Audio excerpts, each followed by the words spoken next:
Okay, ladies and gentlemen, welcome back to Robert Farrar's Tientara. And as I sometimes say, the secret of life is knowing which questions to ask. So we're going to ask first for questions. And the method of shuffling this week is going to be swooshing, okay? We're going to swoosh. And the reason why I bring this up is because there's a theory that swooshing is in some ways the most efficient way of shuffling. Because if you think about it, you spread the cards out on the table and then you push them back together, and the way in which they ride up on each other or don't, or which cards get the upper hand when you push them back together, that's pretty random, isn't it? So let's swoosh, and then we can do some riffle shuffling as well, which is a different kind of randomization. But I don't often swoosh because I worry that it's going to spoil the cards. But you get a little bit older and you stop worrying about spoiling your possessions because you have this feeling that, when you kick the bucket, it's quite possible that it'll all just be sent off to the junk shop anyway, I mean, which nephew or niece will appreciate my tarot collection? So we're going to do a reading for the month of March 2026. I'm going to start by asking for 3 questions. Let's go.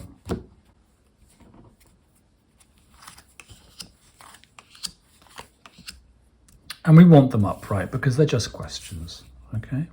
3 quite nice yellow cards there. Some people don't like the yellow in the RWS, but I think it's fine. And I think there's some moments in the year, for example, March, when you need a splash of yellow.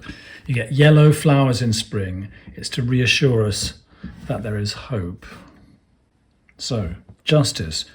What do we need to think about and be fair about? Knight of Pentacles.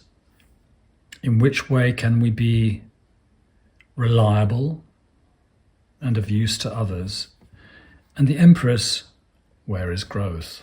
And now we're going to ask for 3 answers. I'm going to use the Albano weight. Please give us 3 answers to the 3 questions for the month of March.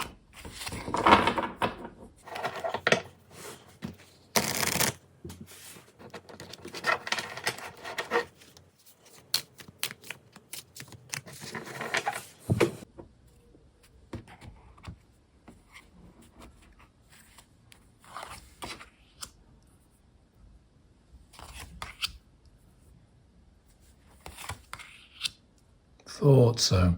I'm going to use the yin yang rule and flip that. So we have reversed Knight of Cups, Death, and Chariot.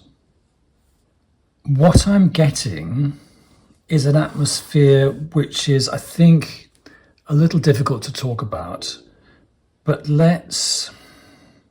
I'm not really quite sure where to start. Let's start with the easiest and most obvious observation, which is that growth lies in progress. And for me, the Chariot is a pushy card. It's connected to Cancer. Cancerians are cardinal people.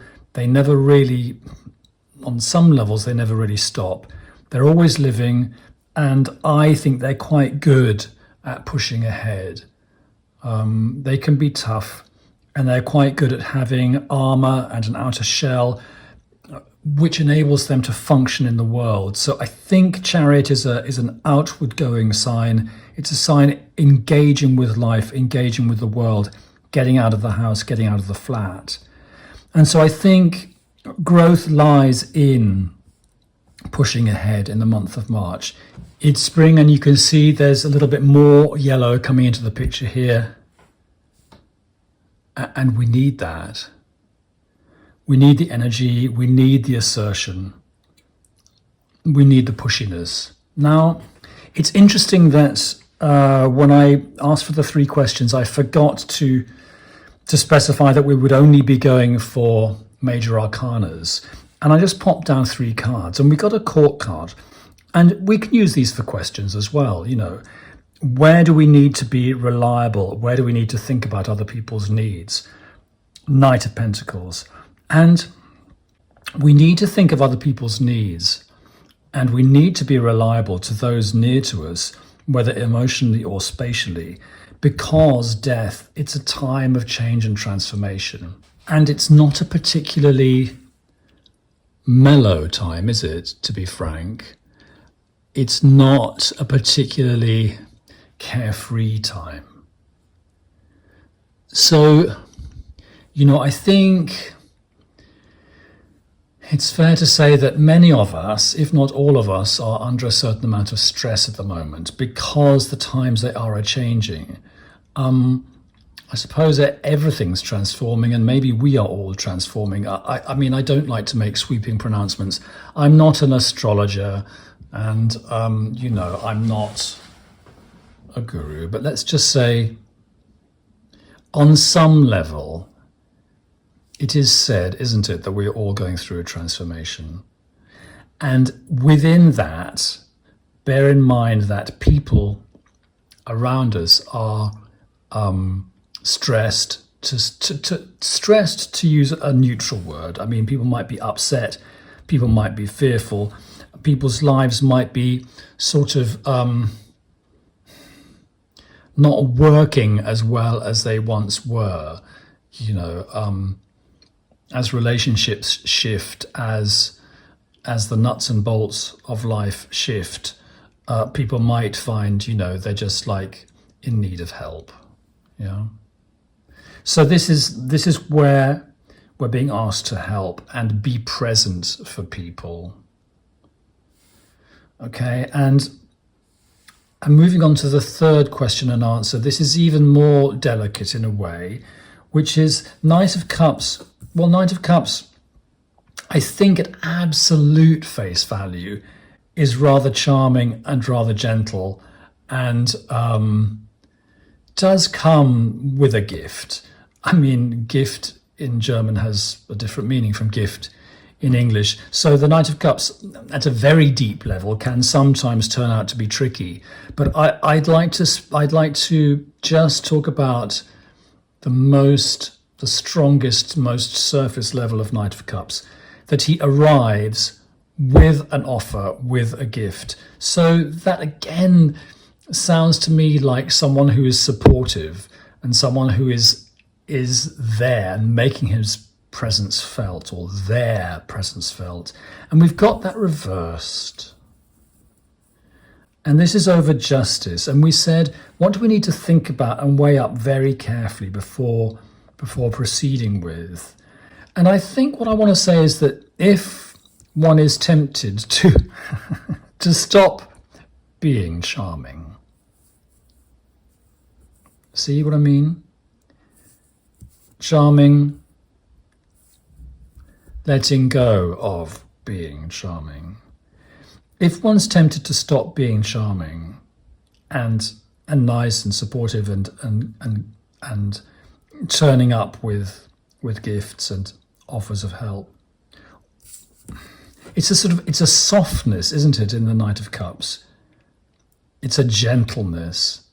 So if one is tempted to stop being gentle, weigh that up very carefully. That's not to say that there might not be something in that. It's not to say that it might not be the time to stop being gentle. There may be circumstances in which gentleness is no longer called for. That's also part of life,